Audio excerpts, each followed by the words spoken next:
State governments across the country had directed junior secondary school JSS 3 students who are registered for National Examination Council and NECO Basic Education Certificate Examination BECE to resume. Many schools obeyed this directive and resumed on Monday, the 10th of August of 2020. After the examinations were concluded, there are plans to reopen schools fully in September. But many parents and school owners and educational stakeholders are concerned about safety of their children. Joining us to have a conversation around this is Ugochi Obidiego. Thank you for joining us. Thank you very much. Good morning. Good morning to you. Now, how schools reopen? Schools have reopened across the country, and many think with the easing of the lockdown, the virus is gone. But experts have advised that we continue with the safety measures, which, as you do know, what should be the priority for parents at this point and schools for children who are currently writing exams, amidst this sustained pandemic, if you like? Okay, so parents and teachers must emphasize training. They must emphasize that nobody should let down their guard, because that is what we see happening right now. A lot of people are no more using their face masks. Some people are not even washing their hands as often anymore, and they are not even maintaining social distancing. So it is the onus of parents and teachers to emphasize that we should not let down our guard. Students need to understand that they need to keep on washing their hands. They need to keep on maintaining social distancing or physical distancing, as it were. They should use their face mask. I know that, people wear it around their necks, around, in all sorts of funny places. But really, this is not the time to let down your guard, because when we let down our guard, things can go wrong. So emphasis at this time is around ensuring that the school environment maintains social distancing in as many diverse and creative ways as possible. Hand washing must be done. And so this means we need to have hand washing facilities in schools. And then, of course, we have to have sanitizing. Now, sanitizing is not a substitute for hand washing. When your hands are visibly soiled, you must wash it with soap and water, because we are aware that this virus does not do well with soap. So really, we should wash our hands with soap and water, and then sanitizing is just to augment. Then it's also really important to ensure continuous cleaning and disinfection of frequently used surfaces. Because again, we are now aware that this virus can survive on surfaces for about 4 to 7 days, depending on whose research you're looking at. So it's really important that high contact areas are cleaned with soap and water first, and then disinfected. All right, Ugochi. Let's take a look at what has happened in places like South Korea and the US, where there have been cases of infections and reinfections from teachers to children in schools, which have caused them, of course, to shut down schools again. I'm just wondering, what measures can school owners in Nigeria take to ensure that we don't have such cases of, infection from teacher to children or vice versa? Okay, so in that case, school owners must be strict.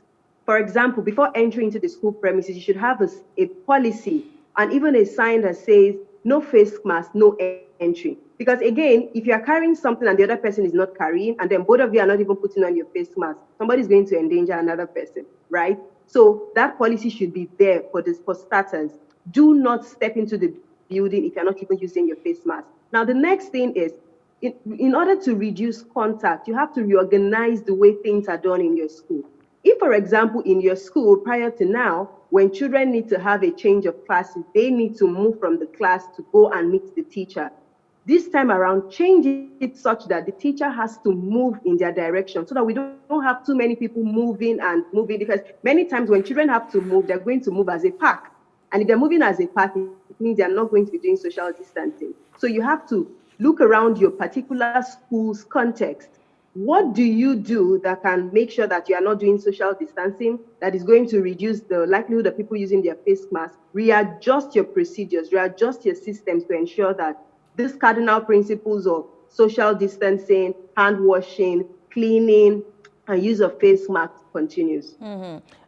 Let's also talk about children, those who are in preschool and kindergarten, if you like. Experts have said that children under 2 years of age should not wear the face mask since they may not be able to remove them without help, and it could also endanger them. And children with severe breathing problems or cognitive impairments may also have a hard time tolerating a face mask. This kind of puts us in a dilemma. So I'm wondering, how do school owners of preschool school children or those who have special need manage this reality? On the one hand, we want to protect them from COVID-19. On the other hand, if they wear masks, somehow we are endangering them. Where do we strike the balance?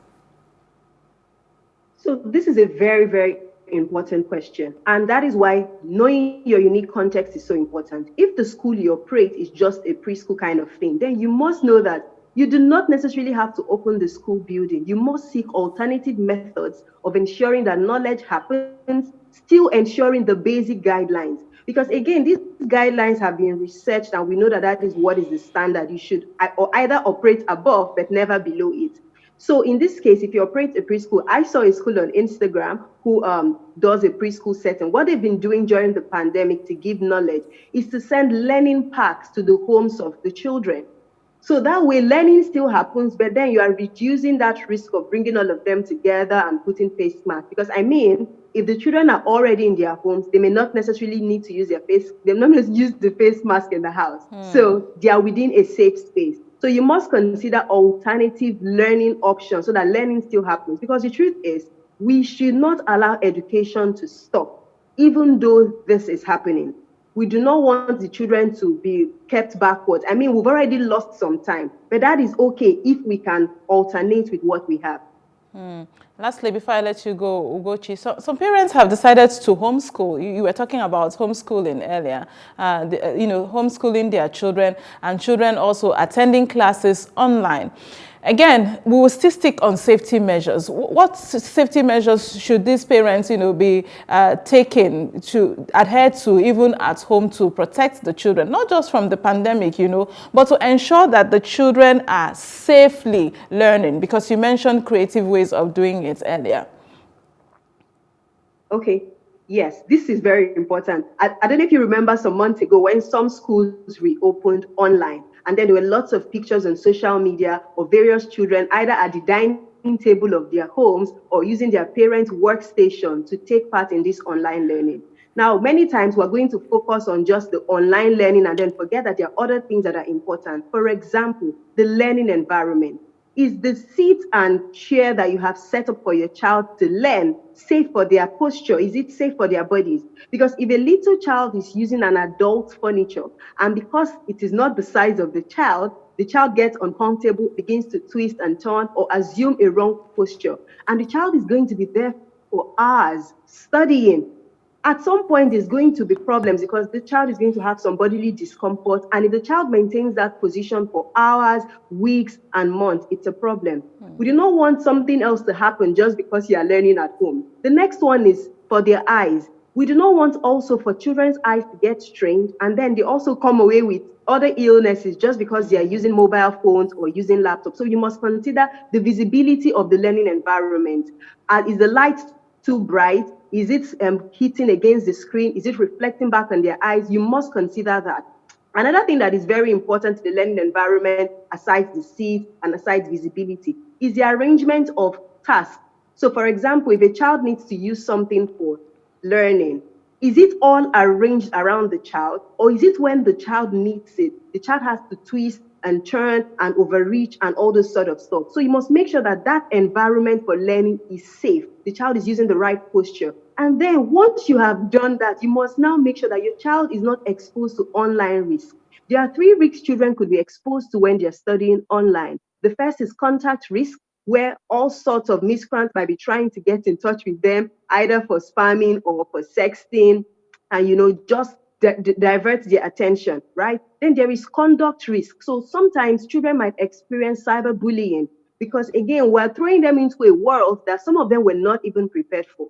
And this is why I always advocate that we must teach children ahead before something comes up, so that when they find themselves in that situation, they are better equipped to act.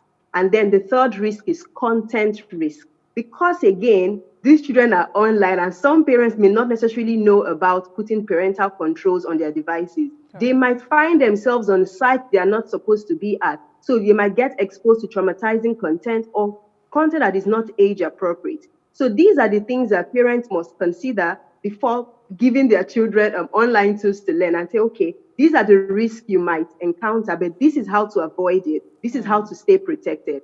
So once you are certain of the learning environment, you are certain you have put systems in place to ensure that the content, conduct, and contact of people is not affecting your children, then you'll be great.